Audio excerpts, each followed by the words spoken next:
1961 সালের নভেম্বরে একজন পাইলট হেলিকপ্টার চড়ে গায়না এবং ভেনেজুয়েলার উপর থেকে উড়ে যাওয়ার সময় নিচের দিকে তাকিয়ে বিস্মিত হয়েছিলেন।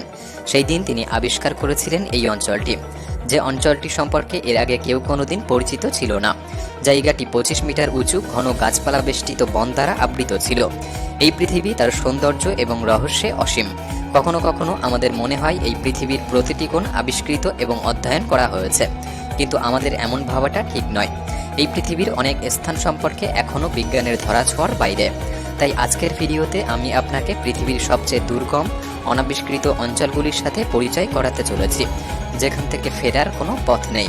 ভিডিওটি সম্পূর্ণ দেখার অনুরোধ রইল। আর নতুন বন্ধুরা অবশ্যই পাশে থাকা সাবস্ক্রাইব লেখাটি প্রেস করে বেল আইকনের অল অপশন সিলেক্ট করুন। সনডং কেভ। এই গুহাটি দক্ষিণ পূর্ব এশিয়ার সবচেয়ে শ্বাসরুদ্ধকর স্থানগুলির মধ্যে একটি হিসাবে মনে করা হয়। এই অঞ্চলটি ভিয়েতনাম কোয়াংবিন প্রদেশের ফং না কে বাং জাতীয় উদ্যানের মধ্যে অবস্থিত। বহু বছর ধরে এই গুহার অস্তিত্ব সম্পর্কে কেউই জানত না, কারণ এটি একটি প্রত্যন্ত অঞ্চলে অবস্থিত। এখানে পৌঁছানোর জন্য একজন ব্যক্তিকে অবশ্যই ঘন জঙ্গল অতিক্রম করতে হবে এবং বেশ কয়েকটি নদী। সনডং গুহাটি প্রথম 1991 সালে একজন স্থানীয় কৃষক ভারী বৃষ্টির ঝড়ের সময় আশ্রয় এবং প্রথমবার আবিষ্কার করেছিলেন। তবে তিনি জায়গাটি দেখে ভয় পান, তাই আর এগিয়ে যাননি। 2009 সালে ব্রিটিশ ব্যক্তিরা যে কোনো কারণবশত গুহার প্রবেশদ্বারটি পুনরাবিষ্কার করেছিলেন।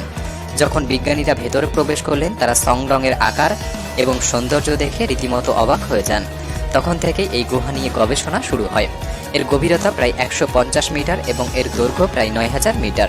মোট আয়তন 38.5 কিউবিক মিটার অনুমান করা হয়েছে, যা সনডংকে বিশ্বের বৃহত্তম গুহাতে পরিণত করে।